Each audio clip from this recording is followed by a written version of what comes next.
We should be live. What's going on, D-Bags? Hope you guys are doing well. We're back here again with another episode of the Detox Podcast, episode 352 to be exact. If you're new here, you enjoy music, podcasts, comedy, or hooping videos, do consider subscribing. We've got a whole bunch of that stuff going on around here. When you do subscribe, leave a like or hang out with us in the live chat like you're going to do today. It helps us share conversations and laughs like these with more people, so do consider doing that. Now, before I can reintroduce you guys to my guest this week, got to talk to you guys a little bit about vacations, all right? It's that time of year. It's getting beautiful outside. Today is crazy nice, and there's no better way to spend some of that beautiful weather or take advantage of it, I should say, than with today's video sponsor, Alpine House 2. Alpine House 2 is a classic Swiss Chalet duplex A-frame with a log cabin interior located directly across the street from the Ski Resort in Iron River, Michigan. I don't know how the weather is up there right this second, to be fair. Maybe they still got some fake snow on the ground. I imagine it's got to be warmed up, but who knows? But that resort is legendary. If you haven't been, you got to check it out. Otherwise, they're surrounded by forests, lakes, rivers, obviously Iron River, making Alpine House 2 the destination for fishing, hunting, hiking. And now we're getting into those warmer months so you can do some kayaking, some boating, and all that good stuff, jet skis and whatnot. They're currently pretty booked up over on Airbnb and Vrbo, but if you reach out to them over on their Instagram, which is linked down below as well, at Alpine House 2, and tell them that Darren, Rita, or Detox sent you, they will set you guys up with a vacation. That's at ALPINEHAUS number 2 to stay up to date with renovations, bookings, and more. They're also linked down below, so I just want to say shout out to Alpine House 2 for sponsoring another episode of the show. Now, I also mentioned this is a 352nd episode of the show. It means I've been doing it for a long time. If I had our second video sponsor, Impulse Camera, in my back pocket sooner, we would have skipped a lot of early headaches, all right? We would have fixed a lot of tech issues that we ran into early on, and I'm just grateful that we've got them in our back pocket now. If you're not familiar, Impulse Camera is located in Oak Creek, Wisconsin's Drexel Square, and they have everything you could possibly need for your creative projects, whether it's cameras, lights, microphones, gimbals, or even just a space to record your own content. They've got all of it. They don't even have just great gear. They also have hardworking and talented staff that's going to help you get gear that makes sense for your needs at prices that fit your budget. If you're still not convinced, they also offer super legit rental programs, monthly memberships, all that good stuff. So check out at impulse.mke on Instagram or impulsecameras.com to see everything that they have going on over there. One last time, that's at impulse.mke on Instagram or impulsecameras.com. They're also linked down below, so shout out to Impulse Cameras for sponsoring another episode of the show.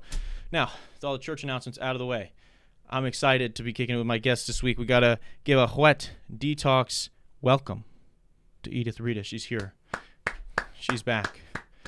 Back, better than ever. You're back. I had the Pops on 4 or 5 months ago, 6 months ago maybe, and now you're back as a response. As a response? What? Just kidding. No, it'd be crazy. I had people, oh my God, no. I just pull him out. He comes right. walking out of the back closet like surprise guest. No, but it is my second time on here. It is your second time. Yeah. The first time was a little rough, I would say. Yeah. Well, so the first time you were on, for people that have a good memory, I think it was within the first 10 episodes, maybe 20, within the first 20 for sure. And it was because kind of a similar situation to what we have today, where it was like, oh my God, I'm always getting put on this somebody flaked on me last minute. Yeah. And then we were going to I was like, Mom, can you do the show? Yeah. And you so graciously were like, yes, but then what's your story that you tell people all the time? Because you don't like your first episode. No, I don't. I know I was really, really nervous. I know that I felt like my mouth was dry. It was just terrible. You got water. You got water on the spot. No, I know. Now. Got water. Yep. But it was like you had mentioned, like, oh, do you want to be on the show? And I was like, oh, yeah. And then as you were walking up the stairs and I was walking down the stairs, you were like, now you have to be honest, no matter what. And in my head, I'm like, what does that fucking mean? What do you mean no matter what? What the fuck are you going to be asking me? Yeah, I mean, I didn't mean to sound ominous. Yeah, and so, like, I was so, just like, not uptight, but just kind of reserved, where I was just like, I don't know what the next question is. We didn't really discuss anything, you know what I mean? And so I think that, and we didn't even like loosely like chit chat kind of, but it was really early on in your podcasting days. Yeah, I don't think I was as seasoned, and I think also us being put on the spot like that. And I didn't mean to scare the fuck out of you right before we started. Oh my God, it was terrible. There's a couple people, friends of mine that I know from like my hometown that like have never done the show because I think they're like nervous that I'm gonna like ask them something that's gonna like get them in trouble or like I'm gonna try to get them. And I'm like, dude, I literally just want to kick it. And I think in that day, I think I scared you into thinking that my I was And trying I to be don't a even journalist know- and expose my own mom. Yeah, Like, but I don't even know what it would be necessarily that you would be exposing. Just like the way that you had said it, and like just like passing wise or whatever, was like, yeah. you know, whatever it is, just be honest. Yeah, I guess that was a bad call. That was a bad call. Also, like, I feel like at this point, there's probably 8 million things I've said on this podcast about our family, our lives, you, myself, whatever. Yeah. So, like, now, maybe I had like a flashback from when the school board president passed me in the hallway while I was teaching and was like, I need those emails in virgin form. What is that? He threatened my job. Oh, I know that some Do of you this remember story- that? What was that? What was So, that? For people that don't know, you were a teacher's aide. I was at a my teacher's aide school. at Lakewood School. Yeah. And I was go on. also, you know, very active in the PTO. I was a PTO president. Yeah. And at that time, we were trying to determine what one of our fundraisers was going to have the main focus on. And somebody in one of our PTO meetings, I don't remember if it was a teacher or I feel like it may have been a teacher. Yeah. Because we did actually have some involvement. Like it was truly a parent-teacher organization, you know. And some of those teachers had children in the school too. Yeah. But they had mentioned that it would be nice to have phones in the classroom. Oh, okay. Because like you only had like that PA, you know, you by the clock or whatever, and you. This is a pressed the real button. old school Title I school. Yeah. So we had no AC. None for years. If you shot a basketball in the gym, it would hit the ceiling because the ceilings were so low. And then they had an old school intercom system in the whole school that like this one lady only knew how to work. And if she was busy giving a kid a Band-Aid or calling the kid's parents. Because she was also like she the was school like, nurse too. Yeah, because we didn't really have like a full-time nurse or anything like that. Yeah, that's crazy. I think we had like a part-time nurse. Like so they wanted to put phones in though, the PTO Yeah, did. so they Okay. had kind of suggested that maybe that could be one of the things. There was like a couple of other ideas bouncing around. But so naturally I put out a survey to all of the staff to see what, you know, their thoughts were on it, you know. Yeah. And so I did that during a break time that I had. Like the student that I was working with at that time had other, you know, like speech and like other activities that they engaged in. And so it was kind of like a moment where I can gather shit together and whatever. Anyway, so I quickly shot out this email and just asking like what their opinion was. And I really got a good response. And the response was like, yes. Like, you know, I think one of the comments was like, can we get out of the dinosaur ages? Like, you know, it was one of the funnier teachers. But yeah, so they all responded. And somehow, I don't know, it got to the school board level. And it was something I think that the school board should be taking care of. Like it wasn't necessarily on a parent. I don't know the politics behind it. Yeah. All I know, because there was a lot of politics behind it. All I know is that the school board president approached me. Actually, in the middle of the day, like he asked to meet. And so we went up like, do you remember where like the guidance counselor had like his office was above the It's like whatever. in the Anyway, room, so I was just like in this office and he was like, so you did this survey, and he's like, I want to see them. And I was like, well, I could tell you the results, you know, or whatever. And he's like, no, I want to see each of those emails. And I was like, okay. And so I don't remember if I gave him them and I covered like teachers' names, because you know if they made like a negative comment about he wanted the you to school. release the Edith files. Yeah, no, You seriously. you did it redacted. Seriously. Like, Well, no. You redacted the names. There you go. No, so he met with me though. I think he casually asked me, and then he asked me like again in the hall, and then that's when we ended up in a meeting, and he pulls out a calendar, and he said, if I don't receive these emails in virgin form by this date, you will no longer have a job. So basically he threatened, and that's actually Okay, wait. in I have hindsight. wait, before you even go, a couple questions. First off, what the fuck does virgin form mean? That means I didn't alter anything. Yeah, Weird terminology. literally. Just original would have worked great. Right. Would have been crystal clear. I want those in original form. Why we got to bring virginity into I this, don't man? know. What is going on? I don't And then, two, I don't understand how school boards work. But can he fire you? You know, I wish that I would have thought this through a little bit better at that time. But, Yeah. you know, you're like kind of threatened. You know, like, you're like, I don't know. And like, here I am. I'm like, you know, I've got this job. I've got this small children, you know, I've got good insurance, I got, you know, like all this stuff. I'm like, shit. So, you know, it was something to really like think about. And I went to all of the teachers because I was like, well, I want to work with the teachers. I'm not trying to do a survey as a parent teacher, you know, president and then turn around and tell on them, if that makes sense. So I did. I went to every teacher that completed this survey, and they were all just like, yeah, that's fine. But I don't know. I just felt like I needed to just double kind check. of, you know, whatever. And it's crazy because I waited, and actually Logan was on a school field trip. He was like in kindergarten at that time. And I waited until like I got back from that field trip. I saw him in the morning of that day, just like pacing around the hallways before we left. And then when we got back from the field trip, I could see him in the main office just like waiting. And so what I did is like I had them all printed out. And I just walked in the office and I dropped them and I said, well, there you go, whatever. So when I say it was something political, I don't think it had anything to do with the teachers. Do you think he felt like I threatened, think like I'm going to get exposed that we're not doing our job? No, I think that it was more of an administrative, political thing going on. There was something underlying going on. What do you think, if you had to guess? Do you think he was trying to get at somebody? He wanted to get someone in trouble? Yeah. So he wanted to see if someone was leaving a mean comment, and then he could get them in trouble not for teachers. I'm saying that, yes, the school board should have been approached with something that would be like big like that, because that's budgetary and whatever. Exactly. You could put that in your budget.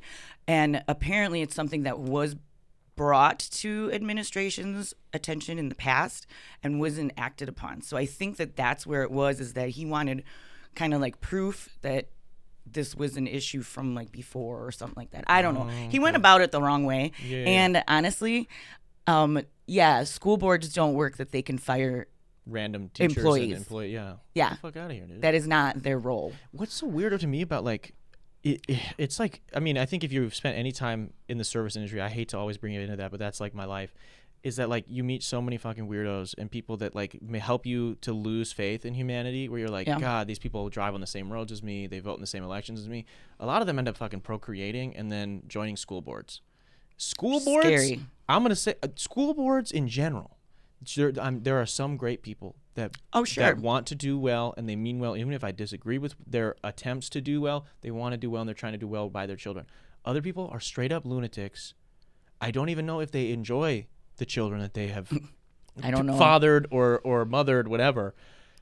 And they're like out to just like for like weird political games. Like I've just, from what I've heard from you, from other people in PTO stuff, PTO, school board, I've never heard good things. Yeah. It feels like an extension of like a high school almost. Yeah. But then you add in that there's like some money and some like power involved. Like I mean, not on the PTO level. Not PTO, there's no real power. No, there's no power and there's no real school money. Boards, I mean, you're raising the money. Yeah, school boards, definitely there's some power. Yeah. And but like what power is it really? It's loser shit. Loser shit. I'm going to say that right now. If you're like so proud, I don't know. Maybe I'm going to get canceled for that. But I just think like if you're like the most power you have in your life, or the most importance you have in your life, is that you're on some school board, especially if your kids don't even go to the fucking school. Right. Because that is I know a lot of people like that. You're a weirdo, dude. Like you're just a weirdo. Like what's the motivation? That's what I mean. And like right, like I don't have kids, and I don't know if I will have kids. But if I would be so mad if you did and I didn't know. Yeah. But I mean, like, if I care about the future of, of course, my country, of like the schools that I went to, I care about it, but not enough to go back and want to make crucial decisions. Yeah. For what them. am I like? I also don't think it's fair to me, because I'm disconnected. Like I don't have any skin in the game for that. Right? It's different than like on a country, right? Like I think it's fine if somebody that doesn't have kids wants to be president or wants to be in a political big office, because they live within those communities and those decisions affect them. But if I don't go to school, I don't go to whatever high school or grade school, and none of my family does, I just don't know if I should even be allowed to. And maybe there's some problematic, maybe I'm wrong on that, but I just think there should be like. I don't even know how it is that you.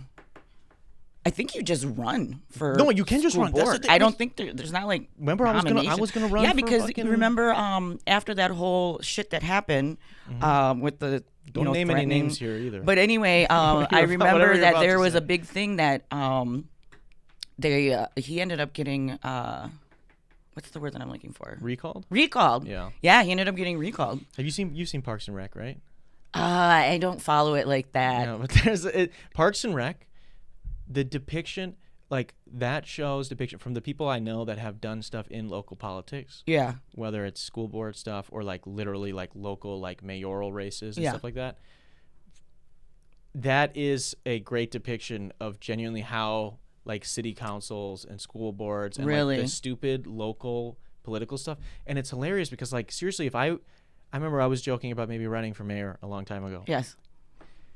I literally could get like 200 people to show up and I would become the mayor of Twin Lakes. That's crazy. The village president, right, whatever. Right. You know what I mean? And I could do that. I 100%. I mean, we pulled fucking almost 400 people at Bavaria a couple years ago. I could be like, hey, come vote for me in this fucking election. Let me become the mayor. Let me work for you. Yeah, you know what I mean? Like, I could figure that out. But it's just like, it's so crazy because people aren't super involved in these things. And also there's not really a great way to get the message out that like just straight up lunatics are just like, I should be like they're so crazy they would homeschool their kids, and those are the same people that end up deciding to run for like city council or school board president. There's some crazy people. We don't have to get into all of it, but you were PTO president for a long time. 7 years. Yeah. So what was the decision? Because that's something that I've. So originally, my friend and I, Shar, we wanted to get involved in PTO. We wanted to come up with like, we wanted to get like a skate night into school. We wanted to like, just do fun activities for the kids. We were new kids. Our kids were in kindergarten, whatever. So we went to a couple of PTO meetings. We wanted there to be like a newsletter, just whatever, corny. And the PTO like board that was there at that time, they all had like older kids anyway. They were all like junior. They were getting ready. Some of them were going to high school the next year or whatever. But they were just kind of like really non-receptive to like our new ideas kind of a thing. And one of them, she kind of had an abrasive personality. She was like, well, if you want to change things, then come back next month and run for office. And so you took it personal. It was the Michael Jordan thing, and I took that personally. And I was like, you know what? So Shar and I went back the next month. We also, because we had no idea like how that stuff works or whatever, but we talked to like some of our, friends that are parents, and we ended up like, and it's not like anyone was really, it's not like really like we even needed them to show up, but you said me and my gang pull up. Yeah, we did. Throw this election. That's right. Storming the Capitol. But yeah, so next thing you know, Shar and I are president and VP. How many votes did you need to win the It's presidency? Just Is it an audible? Yeah. It's just like a cheer, like a rap battle? All in favor, aye. Anyone opposed? What if it's close? Then I think you have to do like a written. Yeah, wow. like a written. It's literally just like let's hear it for Edith, Rita. They're like, okay, what about Shar? They're like, Nothing crazy like that. And we didn't have anyone, like they were happy to be done. You guys were probably. Because they probably were like, well, good, they have young kids. Like, who we're leaving. Yeah, we're done. We're done. So. Wow. So that worked out. And then we wanted to do like, okay, so you guys were in kindergarten. So we wanted to do like put together like a ceremony for kindergartners, like transitioning from like, nap time days to like really sitting in a desk, first grade. Yeah. And we spoke to like to administration about it, and they said they don't do that or whatever. That's how the end of the year bash got started. Because we were like, no, we need to celebrate this accomplishment. What is that for people that don't know? That's a party that you and it's a party that Shar and I would put together for the entire grade at the end of the year, and it was just like a like a potluck cookout. Yeah, we'd provide the main stuff, and we'd have games. Little competitions, 3-legged races. Why? Like, okay, here's what I want to know, because you guys are both young moms. Mm-hmm. Like, how old are you roughly at this time? What? At that time. Oh, at that time? Yeah. Not right now. I was like, what? Come on. I mean, you can do the math, but I think like, well, probably like, because all three of you were born at that time, so 25? You're 25, 3 kids. Your youngest one is in kindergarten, or, starting. Oldest one. Is in kindergarten. And the youngest is 5. Like you and your best friend from like grade school. Yeah. Both Shar had was kids at my around 9th birthday party. Yeah, and they're like, you guys are around the same age. Mm-hmm. Yeah. It's like, I just know what I was doing at 25, and it was dumb podcasts saying problematic stuff with people online. You had 3 kids, and then you were like, you know what? Like, I want to do these things for them. Like, why did you guys think it was important? Like, or who? Like, what did you think was like missing that you were like, I want to solve this problem? Because I mean, I do think it's awesome, and I think it was like, I think it's interesting like how much you guys cared. I'm like kind of sad for maybe kids that would grow up without that kind of opportunity. I think like schools in general all schools could probably benefit from having a PTO that cares as much as you guys did. So I like wonder, like I just wonder, what was it like when you're sitting there at 24, 25 years old, being like, yeah, I want to put more on my plate for these kids. Of course, my kid, but then all these other random schmoes. Right. I just think it was to make like the school experience fun, and then at the same time, like especially for like the fundraisers. I don't know if you remember like Fall Festival when it was like we had the dunk tank, and you can, the principal gets dunked, the janitor gets dunked. I mean, like you're just like, the thing that's crazy to me is like you were just like putting together all these side quests for yourselves, and I think that's like so awesome. But like it just like these things literally don't exist. And like I wonder for you, because this is something I get a lot of enjoyment out of, right? When I put together an event or a thing. Yeah, like, I love doing that kind of stuff. Yeah, I love it too. And it's interesting because it's like it doesn't exist. Like that Fall Festival, like people met other people at those things. Mm-hmm. Somebody got their face painted for the first time. Like all these stupid little things that don't really matter but kind of matter. Mm-hmm. And like when you bring people together and you put events on like that, it literally would not have, like all of the things that happened because of that and around that and the build up and then the fallout, whatever, literally would not have happened if you and Shar just weren't, were you guys just like fucked up drinking and we're like, yo, let's fucking throw a bet. Like, how did you guys come up with ideas to do this stuff? And why, at that time too, though, there were a lot of moms, mostly. I mean, there was a few dads that would come to the PTO meetings too. Shout out to dads. That yeah, shout out just to dads. Kidding. But anyway, they had some really great ideas. So Shar and I didn't think of the Fall Fest.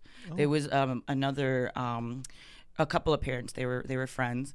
Later in later years, they pulled their kids for open enrollment. Do you know what I'm saying? So I think we had for several years, we had a really good, solid like volunteer group.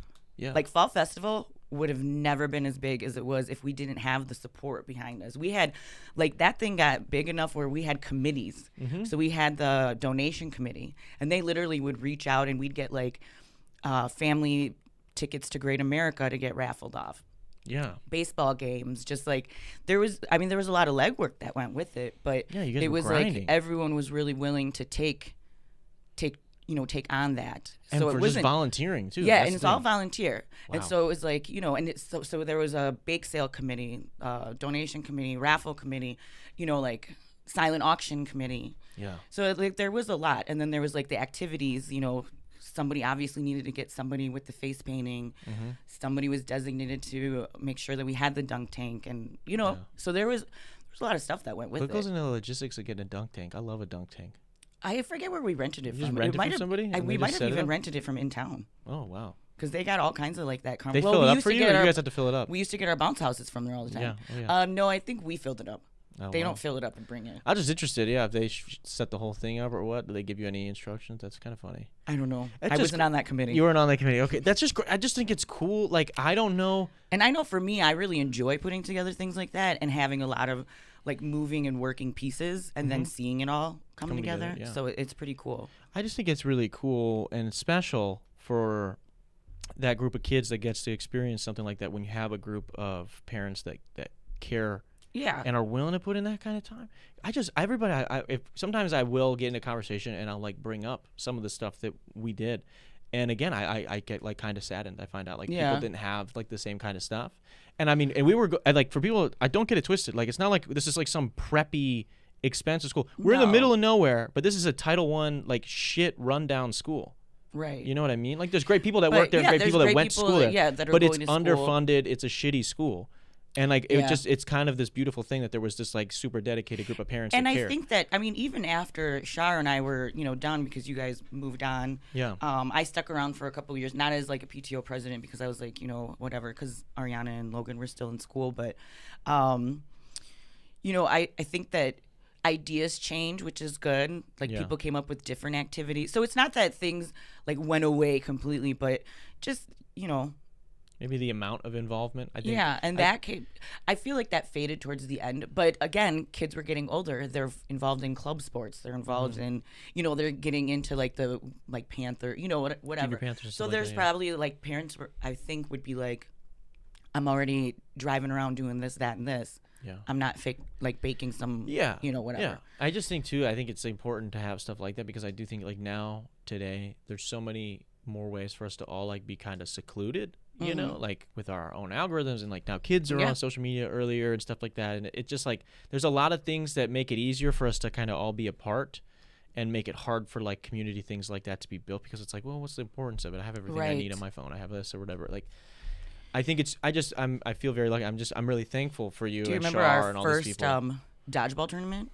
Yeah. Well, okay. That was insane. Talk about that putting was on the a small gym. Yeah, talk about putting on a dodgeball tournament. We don't have to get into specifics of like that school, but like because dodgeball tournaments in general, people hate doing them for fundraisers. I found out that why they're so easy. Dude, I don't know what it is. Every time I do any kind of tournament for a charity fundraiser through any school, first off, people get excited to do these things. That's the reason you came up with this idea. Right. You show up and these people want to be done with the event. The second you show up, they're like, let's go. They're trying to speed run the event. They're mad that you're like excited, and they get mad when people like are passionate and care about it. Really? Like if somebody's bitching at a ref, absolutely, dude, this is for charity, relax. Right. But if somebody's like, if it's a dicey call and they're like, what, like they can react. Mm-hmm. They can disagree with the call. If they cross the line, everybody can see when some 40-year-old dad starts saying some obscenities. You're like, okay, bro, chill. Yeah. This is for charity. It's for your kid to maybe get the phone in the classroom. Just in general, when parents are yelling at refs during like kids' a little sports, sad. it's like, come on. Yeah, but it's like but I will say though, on the flip side of that, it is super frustrating for people that are like participating in it, which makes it fun, which makes people come back, which makes the fundraiser more money, in the future, whatever. It is disappointing when you show up and you're like, I'm taking this seriously. Like, I'm here to have fun, of course, but I'm going to respect like the sanctity of whatever the fuck we're doing, if it's dodgeball, basketball, whatever exactly. it is. And then the people running it really don't give a fuck. Because I've done that multiple times now where I've done events that other people have put on and like they don't care about fairness. They don't care about like, oh, this ref says he's never – there was a ref in this one I was in not long ago who had never watched a basketball game. He filled in. That's a little tough. Because they needed somebody, and props that'd be to like him. me. Yeah, I mean, and good for him. I've watched some games. Stepping up to like fill in because they don't have anybody. But so if you got stuck on, there was multiple courts playing. And if you got stuck on his court, I mean, it was literally just known. Like there was 2 refs on every court. Yeah. If you were there, for some reason they had him under the basket too, which is the worst spot. That's where all the fouls are gonna happen. He just didn't call anything because he just didn't know. And I felt bad for him because he started getting cussed at. But I'm like. And then the people running at that moment hated his life. Yeah, and then he's like, "Why the fuck did I agree to put this shirt on?" He's like, he's actually trying to speed shit up. Yeah. He's like, "Come on, guys, just But then the people running the event are like, "Yo," blah, blah, blah, like kind of giving everybody a hard time. It's like, well, guys, it is a little disrespectful to everybody. Yeah. I'm sure you were put in a tough position and someone canceled last minute. I know how that goes. Yeah, plenty. But it's like, but also you can't get mad at people for caring. The people putting on the event. Yeah. I was in like a soccer league not long ago, and it was like, oh yeah, I remember that. Yeah, and the people, it's like. They had all these rules, and then you show up, and they're like, kind of whatever, do whatever you want. I'm like, I should not care about the rules more than the people running the thing. Yeah. Like, let the people playing in it decide how serious they want to take it, but the people running a thing should be taking it super serious. I've run leagues. I've run basketball leagues, and it's like I would take stats. I have referees there. Yeah. And if the ref sucked, I got a new referee. Like, you know what I mean? Or did my best. And it's like, on top of that, we kept stats. We had a website. All the games were filmed. Like, I did the best I could with what I had. And I was also charging people no money in some cases or very little. And I was doing all this extra work just because I wanted it to be good. And I was like, this is what I would want. And so I took it seriously.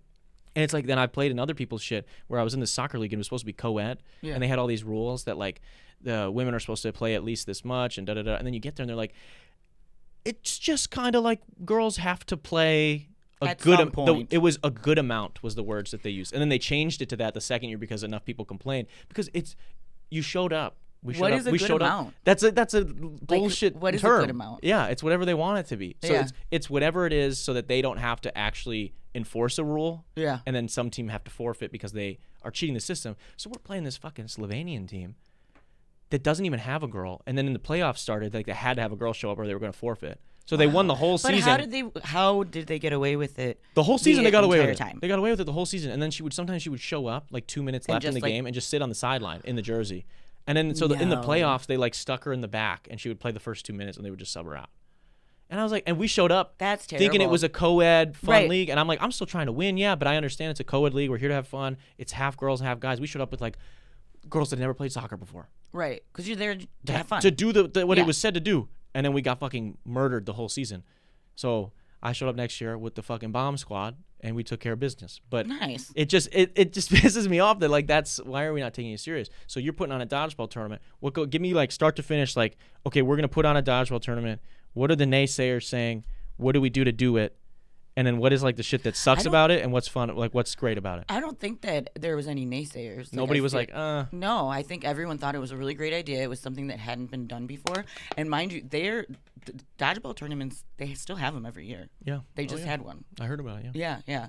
So, so I think dodgeball is one of those sports that it's like everyone can get into it and it doesn't iconic. matter. Yeah, it's easy. You know, I mean, I don't think it's hard to put together. You just have to make sure you got. Okay, give me step by step right now. equipment. Give me step one. If we were gonna put on a dodgeball tournament right now, we need location. So if we're doing it at a school, we're gonna do it at the school. We were doing it. Yeah. Yeah. What else we need? We need 6 balls. Yeah, you need the balls. Maybe 12 if we want to run 2 courts. Right, depending on how much space you have. Yeah. Right. Okay, so we got. And then, I mean, you got to figure out who's running, like the ticket, or like who's doing admissions for the spectators, and who's running the tables for the different brackets. And collecting, Dude, that's the other thing too, bro. I was just in this other. Someone's got to do the bracket. You got to have your concessions, and I mean that's about it. Really. How'd you decide on the rules? How'd you decide on double elimination? Because that's what people don't understand. This is one of the stupidest things. I've done charity tournaments. Yeah. Where it's like single elimination, you're done. I think it's really stupid, especially if you pay anything more than $2, because it's like, dude, if I pay $30 a person or $20 or even $50 a team, whatever it is, and you show up and like you make a day of it and you're trying to support this community, whatever. If you lose that first game, am I staying to spend any money at the concession stand and watch those people? I'm getting the fuck out of here. Right, exactly. You know what I mean? And I don't usually lose the first fucking game, but like that's how I understand why people would get up and leave. Yeah. And so I've seen it like that, and I've also seen it recently. I hate this. I've seen this more and more now because people can get away with being like, we guarantee your X amount of games. They'll do pool play. So you'll play like 3 games that don't matter. So they'll take, if we had 30 people submit, or let's do less than that. Let's say we had 12 teams join this tournament. Mm-hmm. They'll put you into 3 pools of 4. Okay. And so they'll say 3 games guaranteed. And then basically you'll play those other 3 teams in your pool. Sure. And then they'll just keep the top 4 teams. I see what you're saying. saying. And then those 2 teams. And I just think it's super lame because if you lose your first game, then again, then it's like I feel like that's even more cheap to me because it's like now you're forcing me to stay here because you still have other games. Because I still have 2 more games, but they don't mean anything because I can't advance. Right. So now I'm just here to spend money and which is good. That's what we're here to do. Yeah, we want to raise some money. Right. But again, if we're supposed to be competing, I just think it's dumb. So I like that you guys always did double elimination. I think that's the best way to do everything. I don't think that we ever had a question on doing it differently. Really? In all honesty. You guys are just actually competent. I don't know. I just don't think people I've run huge Madden tournaments with like 30 some people. Oh, are you talking about the Madden tournaments with the trophy? Yeah. And those that was really cool. Those were fun, and I got in trouble at school for that. But because it's gambling, kind of. It's not really gambling. You didn't do it in school. No, I know, but I advertised it at school, and I use the school printers to print hundreds of copies of the flyer. Could they prove that? Yeah. Oh. Yeah. Never mind. It said email Darren right now. It had my fucking Instagram on there too, I think. So, yeah, and my phone number. Incriminated yourself. Yeah. But it's like, just do double elimination. That's the simplest thing to do. And because it's like, you're not going to do single elimination. That's stupid. You do pool play, then my games don't matter after I lose one. Right. Double elimination, it's like, okay, if I lose my first game, that's on me. Right. Whatever, I can chalk up, or, it's not on me, I can chalk up, it was the first game, I wasn't loose, I wasn't whatever. But if I lose a second time, I got no one to blame but myself. I got to go home. And I like Right. that. And it's fun. And then people have a reason to stay. Mm-hmm. And then if they make it a few games in, and then it rewards the winning team. 'Cause that's the other thing with pool play. If I go 3-0, and then this other pool sucked, let's say, and Yeah. everyone went like 2-1, and they just took the team with like the best points, Sure. then I lose to them. I don't get rewarded at all for going undefeated. Whereas if you do double elimination, that team that's at the top of the bracket, they have to lose twice Right. to lose. So I'm too. You're really passionate about We're that. into the tournaments now. Yeah, Yeah. I'm sorry, I got to drop that. Okay, so we need to put on a term to bring this around. We need a place. We need a gym to do a Yeah. dodgeball tournament. We need 6 to 12 dodgeballs, depending on space, whatever. Right. We need a couple refs. We need a couple people doing admissions. Admissions, A couple brackets, people's brackets, updating. teams. Yeah, getting the teams situated. What's like the biggest issue you ever ran into in putting together any of these PTO events? Biggest headache? I'm sure you had to have some problem person at one point. Not necessarily a problem person. I would say that sometimes getting the volunteers, you know, like getting people involved. I know that there was a couple times where, you know, we were low on like we wanted more dodgeball teams than what we had, you know, but you work with what you have. How do you convince people to volunteer? Because I do I run a basketball thing on Sundays. Yeah. And I don't do this anymore because I got tired of it, but I used to, like, a long time ago. People do this thing where they don't want to be a part of something until it's already built. Like, no one wants to, like, see the vision, be in on the ground floor, and I get that. And especially with basketball, like, no one wants to, like, commit unless there's Yeah. already enough guys. So I used to just lie and tell everybody there's 9 guys, you're the 10th guy. Oh. And I would tell 9 people that. And then hopefully, and most of the time it would work. Well, now you just exposed yourself. No, it's okay. I don't do that anymore because Oh, it okay. stopped working. So I stopped Gotcha. doing it. They were messaging each But I other. would Are you just- the yeah. 10th guy? Yeah, I would just tell everybody, like, yo, you're one more. We have 10. Come here. And it would, like, be fucking me in the gym. I'd be like, yo, if you come right now. And then that first guy would show up, I'd always be like, yo, what the fuck? They're in the bathroom. Yeah, maybe they're all coming in a second. It's fine. They're running late. Like, what do you do to convince other parents to volunteer for PTO? Well, I do think so. I think that when I say trouble getting like volunteers, I would say non-PTO parents, like getting other parents who are not in PTO, because we'd always ask for volunteers. Yeah. So it was always the people that cared about PTO were the ones that were running there. the events. They were at the Yeah. events. 'Cause I don't know if you've noticed, always mostly the the same. same Yeah. parents were always there. So I think that's the part. It would be nice if even just like one event and, you know, some people came out of the woodwork, whether it's, you know, like something like that. But so yeah, I would think that's the challenge. You ready to, like, bribe anybody? Like, yo, Come on, I'll give you some free pizza. Come do this. here's a You free never- pizza yeah. voucher. You never did that? No. What's It's a good idea. What's something you think people that have never been in PTO or never been involved with any type of parent-teacher organization or alliance, whatever, wouldn't or would be surprised to know about PTO? I mean, Get it? You can get it. I don't know if there's anything to be surprised Is there anything about. that you wouldn't know, like you wouldn't think? Maybe as you got into it, you were like, dude, these people, blah, blah, blah, or this thing. Like, if someone was like, that had never done it, is there something that they would be shocked to learn? Or just maybe lightly surprised? Like, what's something that people don't think about? I don't know. I guess it would depend on what that person was expecting out of the PTO experience. What was something that that as you did it more, that you were like, oh, I didn't know that would be on my plate, but it is on my plate now. I don't know. Okay. I just thought it was. You just did it. Juggling personalities, maybe, or no? Nothing Yeah, really? I never really like. Yeah. I mean, I'm sure there was personalities that maybe didn't get along, or I don't know. They There was never really any drama though. They put if it that's- aside for the kids. That's right. That's good. It's all for the It's kids. all for the kids. That's good. Well, I mean, we're talking a lot too about the kids, about young kids and whatnot. You had kids young. Yeah. I think we talked about it maybe a little bit last time you were on.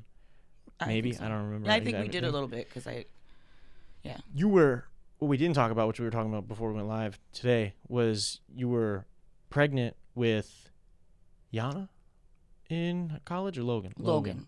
Logan. in Yeah, college. 3 weeks Okay. before the semester started, I found out I was pregnant. So you're before your first semester of college. Mm-hmm. So you're how old? 21. 20. Two? No, 20. I was 21 with Ariana, so 23. You're 23, about to start college. You already got 2 kids. Third one now is cooking. Yeah. What what's going through your head? Like, how do you go to school?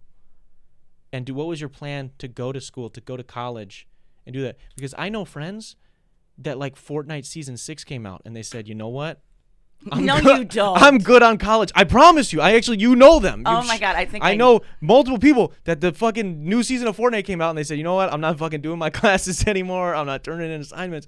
And you were like, yo, I'm going to keep going with these kids and another one coming. I'm going to go. Now's the time. What was like your mindset? Well, now that at that time, now is the time was the best time, I guess. Yeah. I just knew that I needed to, I just knew that I needed to get a degree, or at least a degree or whatever. Why did you think that? Were your parents like very big on like you guys should go to school?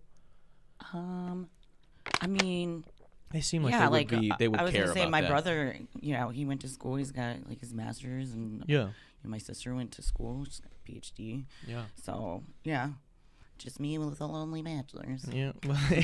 But so at the time they were like. Well, I don't think at the time they weren't pressuring you. No, they were not. They were not pressuring me. I mean, I had a whole family. You know what I'm saying? So it's not like they were like, you know what, you need to go to school right now.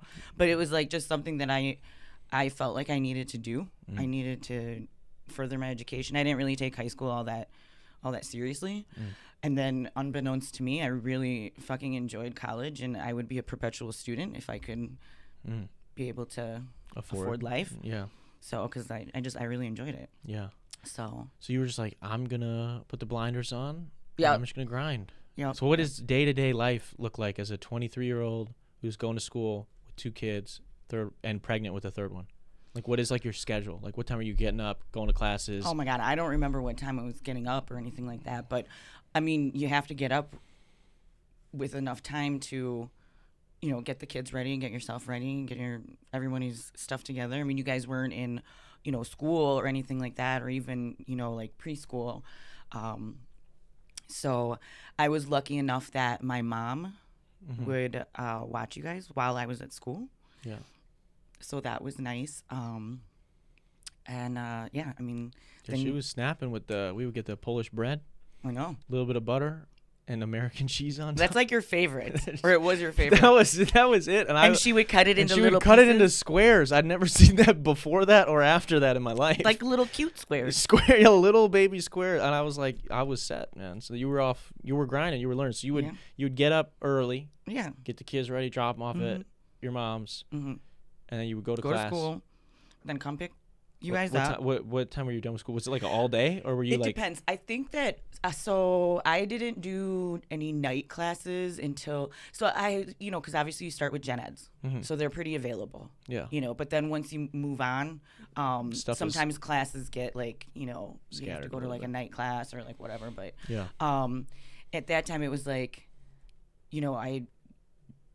I don't even remember. I think like 8 o'clock was like my first class or whatever. And then I just made sure that I scheduled it so that, I was done at like 3 something or 4 o'clock or whatever. And so you could pick you guys up and then go home, make dinner. Yeah.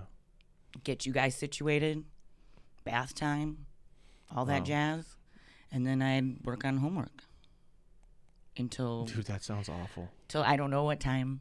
I can't even lie to you. That sounds so awful. And then when like when Logan was born, I know I was mentioning it earlier, is that I had this like bassinet that I would wheel out from the bedroom. Yeah. And then just like have it next to the kitchen table and the wheels tucked in. So then I would just like rock him in the bassinet as I was like doing homework and stuff like that. Wow. So. Yeah. Yeah. That's crazy. That is insane. And you guys were a little more self-sufficient. I mean, you were like, you weren't 5 yet. You were 4.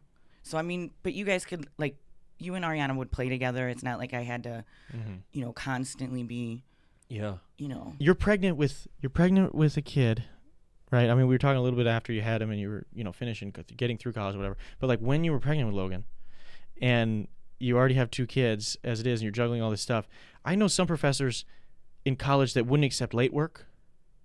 I know people that like attendance is a big part of your grade. When you're like, you have to have a child. Right. How do you get time off for that? Well, for myself, Logan was due like right when the fall semester was starting. Mm. So, you know, I had a discussion with my doctor, and both you and Ariana were delivered early, naturally. You guys were about almost 2 weeks early.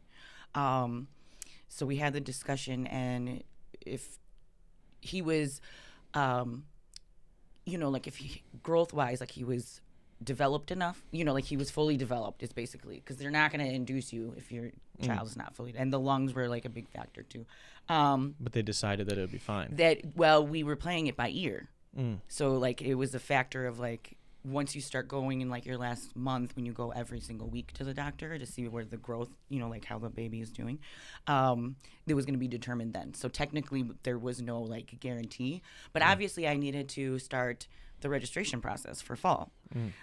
So I had decided that if he was induced like 2 weeks early, that would give me ultimately enough time to miss like that first part of like that first like month or whatever, and if I could be back by like midterms.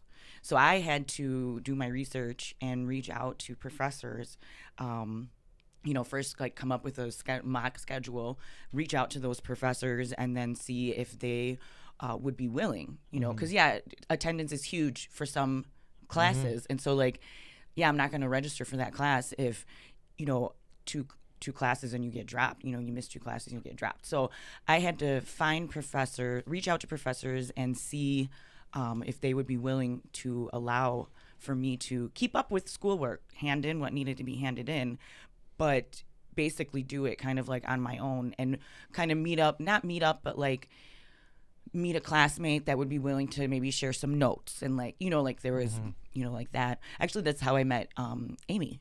Oh, wow. Yeah, we were both in school together. She was in my history class. Wow. So we would actually, you know, get together like every Friday and study. So what was the reception like? Were the teachers cool with that, or?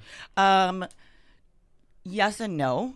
So at first I reached out to I tailored a schedule that would have all female professors, because I just figured You're like, that, hey, woman you know, to like, woman. yeah, woman to woman, you know, Yeah. or whatever. And actually those teachers were the like least flexible. The meanest. Yeah, even knowing like, you know, the situation and like and me, What do they say? saying that I'm gonna keep up and, you know, be back by midterms and all that stuff. Women hate women, I guess. I guess. I mean, they didn't say anything like, oh hell no, but they like basically were like, no. But okay, here's the thing that blows my mind. If I was a professor, like, I know, especially a professor or even a teacher in general, like, how many kids do not give a fuck about school? Even people that go to college. Even people that go to college on their parents' dime that don't give a shit, whatever. They're just, like, there to be there. Like, if I had a student who came to me, I'm just trying to think as a human being. I know I'm not a professor. I know I've never been a teacher, whatever. If somebody came to me, they said, hey, I care about this so much, but I also have this crazy life-altering thing happening. Is there any way that you can work with me? I'm preemptively. It's not like you're failing the classes already, right? Because I know the kids that do that where they fail and they try to guilt the teacher and, hey, give me a chance, whatever. It's like, no, you could have been preemptive. You're being preemptive about this. Right. And you already have 2 kids. You've been a responsible student. And you got women professors being like, no. So basically that semester I had all male professors. This sounds like a Fox News story. They were so much more empathetic. Like the first day of that history class where I ended up like, I didn't meet Amy on that day, but she saw me come into the classroom. Like, first of all, it was like I know that I had like anxiety walking into the classroom, because here I am like, you're walking because you're older, you know, like whatever. Ariana's like sitting in the, we didn't even have like a double stroller. Like it wasn't like that. It was like one of those old strollers, whatever. So she's like sitting in the front of it. You got little newborn Logan like behind her in the back laying down, and then you're walking. So there's all of us walking in. These young, I mean, straight out of like high school, you know, they're young, because it's a history 101 class, so it's not like you just didn't take it yet, and you just needed some history credits. Well, I gen ed classes, you know, so it gen ed, and it fit. I would have necessarily never picked history, because I didn't like history in school. You know what I mean? Like, but I was like, you know what? This is a teacher that is willing to take a chance on me. I'm gonna fucking work my ass off. Sure. So I did. In communication, he wanted me to come in on the first day and get the syllabus and kind of like just kind of outline and discuss how things were going to work. And so he gave me his stuff. And Amy actually noticed. She was like, oh, my God, another mom, because she's a mom, too. Mm-hmm. And we happened to, she saw me in the gas station in town and was like, hey, are you in my, and said, the class or whatever. And then I was like, yeah. I'm like, do you live in town? So we became study buddies and and good friends. Yeah. Obviously. Yeah. So, yeah. Crazy. So it was a lot of planning. Dude, I can't imagine if I was in that class. Yeah. And somebody, I remember there was this one chick in my English 101 that had a kid, and I remember when she had the kid and she brought it in, and then she had one of those front carrier things, and I'd always wanted to try one of those, and I made it. Wanted to try one of those? I just think they look fun. When the baby's sits on the front of you. Yeah. And you don't have to you hold it with your arms at all. It's just that's there. So scary to me. It just looks fun. I don't know. And so I made a joke about that. And then she was like, you want to hold them? And I was like, oh, no, I'm good. I have a whole thing with kids and iPhones. I don't want to hold somebody else's phone or their kid. Yeah. Right? Because if I drop my iPhone and I crack it, I'm pissed. You but drop it's mine. Your kid and you crack it. But if somebody else drops my fucking iPhone and shatters it, whoever the fuck did this not super long ago. Oh, yeah. I'm pissed. Right. So I don't want to fuck someone else's kid up, is what I'm saying. And so I don't want to hold someone else's kid. But then the whole class starts peer pressure. They start, hold on. So you did it? So I had to do it. So I held this kid in this baby thing, and it was hilarious. It was funny. It was whatever. But I was still nervous. Yeah. But I just can't imagine if I saw I would have thought you were some Amish lady. A young Amish woman walking in with fucking kid on kid on kid. Hey, maybe this ain't for you, dog. That's impressive that you just went in there with all these 18, 19-year-olds and you're like, yo. Right.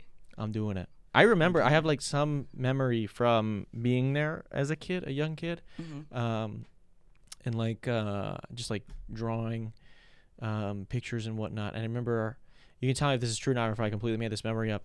Did you work at the school store or something, or some little? No, but I was involved in the a concession or something, because I remember being at a thing and I sold pictures. You and one of your classmates came up to be funny and he bought my picture. I was trying to sell my drawings. But we weren't selling. That's not what we were. I know, but you were. It was in a concession thing. We were sitting in a concession thing. And I do. Okay, so I was involved. I was a psychology club president. Why did you do that? I don't know. Did you not have enough going on? And then so I sometimes would you would come with me because remember you were at the preschool. Yeah. Once you were old enough. Yeah. Mm-hmm. That's why I'm so sharp. That's right. Because I took preschool. That's right. Now they make kids do preschool. It's more common. 4K is way more common. They do 3K now. That's crazy. They're rolling 3K out. That's crazy. I think they should just do fucking 1K. Just start them young. Dude, when you're a kid, you can learn everything. You're a sponge. It's so much harder to learn shit now. It's true. I want to learn instruments. I want to learn languages. Yeah. You can, though. I know you can. It's just a lot more work. It's mostly the time commitment. The time commitment.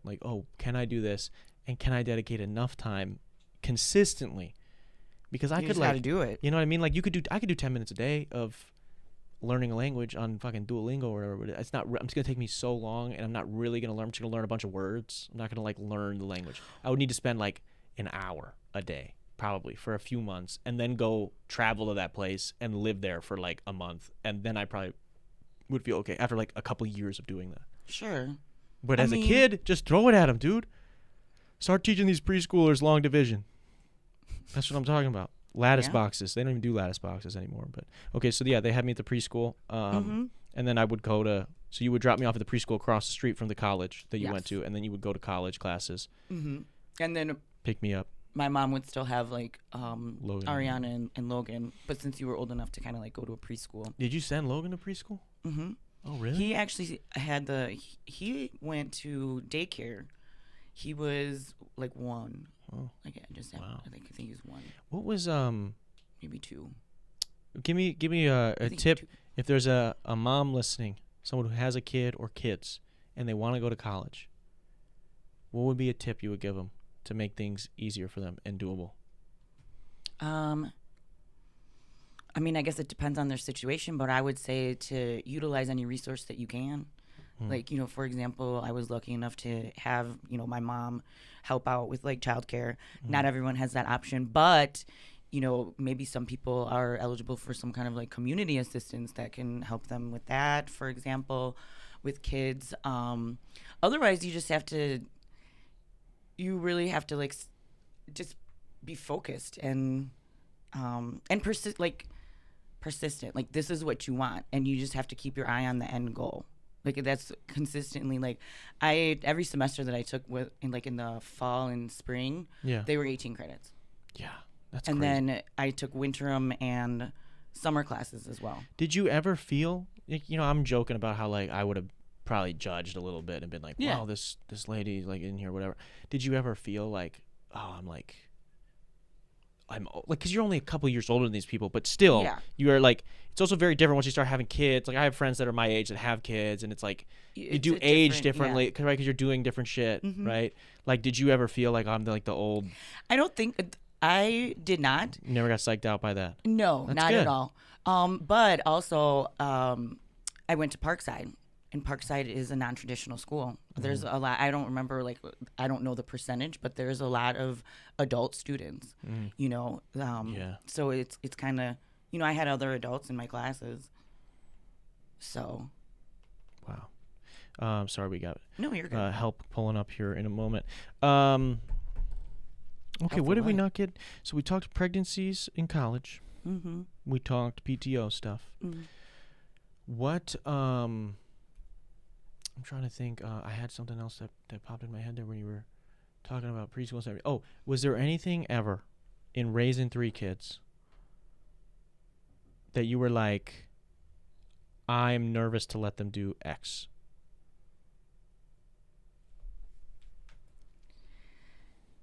Like, what do you mean? Like, was there ever like a first thing, right? Like when we went to starting first day of grade school or whatever. Like, was there ever one of those things that was like scary to you? Or like, I know I used to have to like check in with you all the time when I would like go hang out with friends. Like, what was like something that like, was there anything that made you really nervous or like scary with me that you were like, oh, I'm nervous to let my kid, for the first time my kid's going to do this? Was there anything like that? I think a lot of firsts. I'm trying to think like grade school or younger years wise.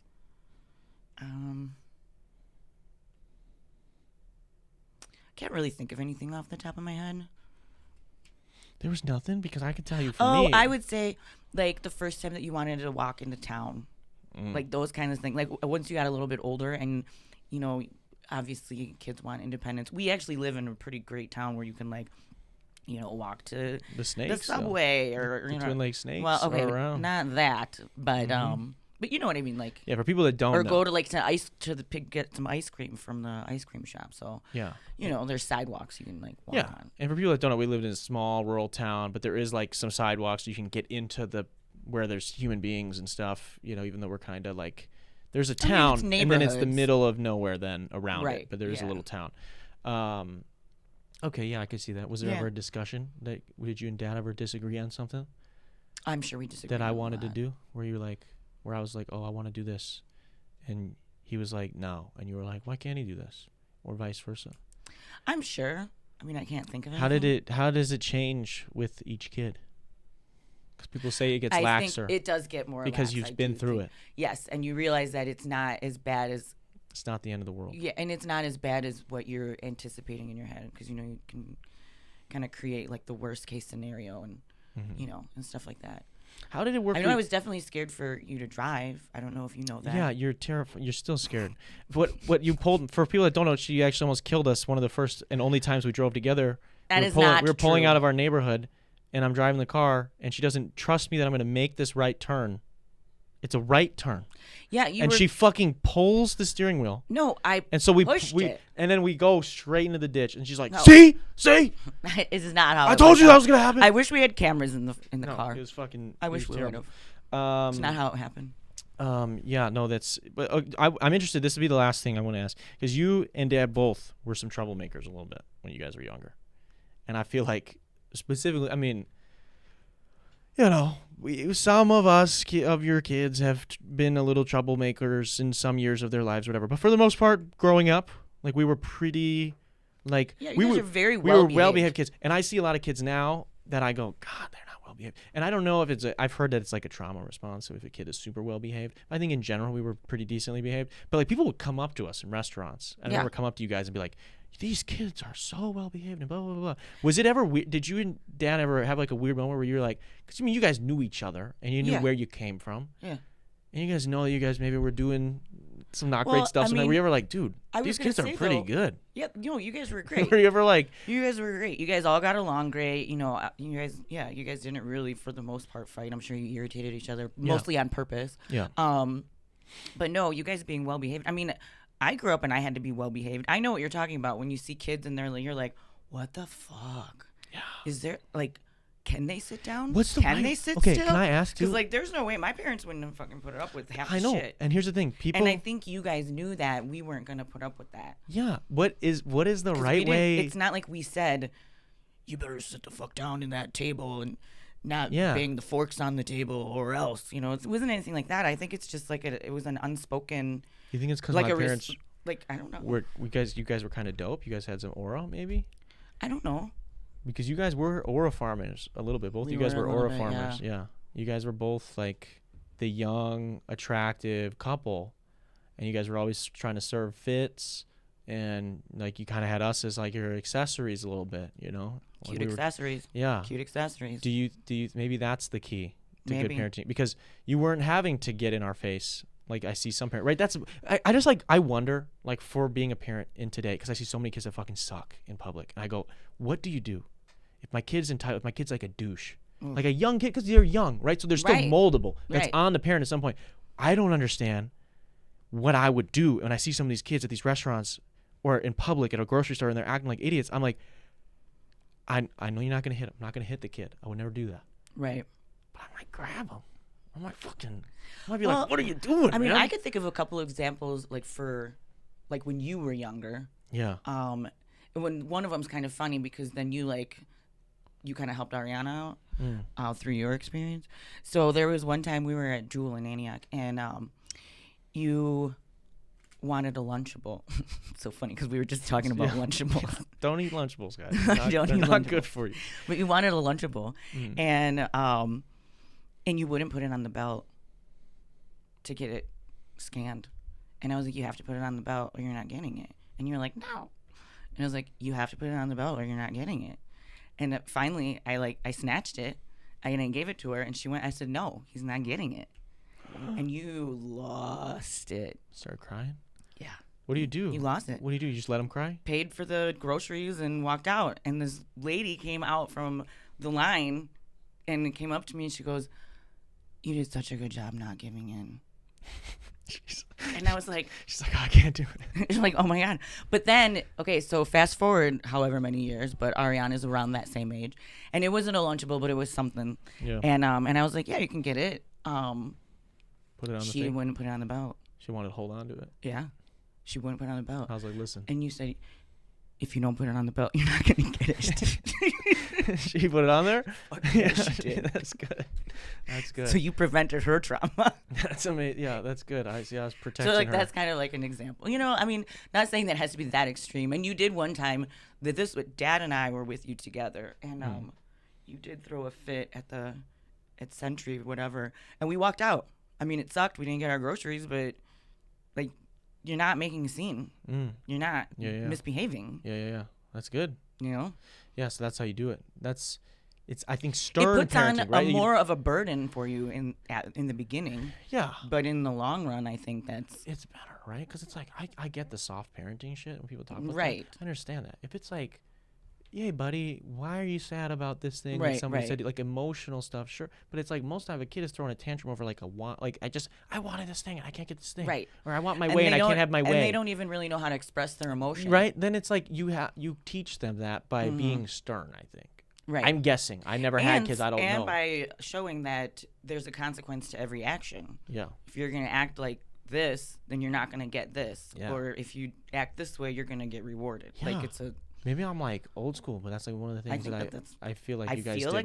I feel like that's what we did. Yeah. I feel like and that's I like think a good that thing. too, we weren't dismissive parents, I have to say. And I don't know if that's because we were kind of like young parents. Because I don't know if you remember, but we like all played together.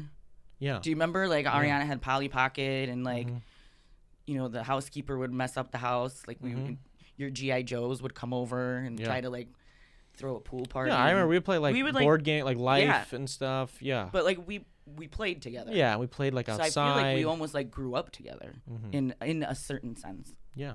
Yeah, I think maybe Yeah, we played outside with the wiffle ball. Yeah. I was terrible. And I think too, yeah.